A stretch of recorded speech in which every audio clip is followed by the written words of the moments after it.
For the first time since the April 22nd disappearance of Specialist Vanessa Guillen, Fort Hood is speaking out about the case.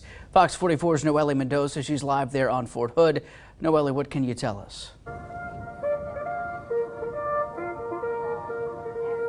Adam, today's press briefing left more questions unanswered in the Vanessa Guillen case. Fort Hood officials making one thing clear: the remains found earlier this week have not yet been identified, and the investigation is ongoing. In the last 3 days, the investigation has led to the discovery of human remains in Belton, Texas, the arrest of a person from the local community, and the suicide of a soldier in Killeen who is pending apprehension. Details about the events that unfolded April 22nd, the day 20-year-old Vanessa Guillen went missing on Fort Hood, are still unclear. During the course of this investigation, our law enforcement partners and CID agents have conducted an enormous amount of investigative activity.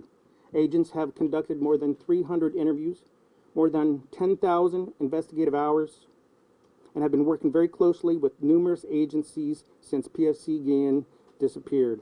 Fort Hood officials say only 2 suspects have been identified in the case: a civilian who is currently at the Bell County Jail and her estranged husband, Fort Hood Soldier Specialist E4 Aaron Robinson, who killed himself this week. A 20-year-old soldier who was assigned to Alpha Company, 3rd Cavalry Regiment at Fort Hood. He entered the Army in October 2017, and he was assigned as a combat engineer. Officials say they're still investigating their actions and how Robinson was involved with Guillen. Robinson was an armor who worked in a building adjacent to the building where Specialist Guillen worked, and he was in no way Specialist Guillen's in her chain of command.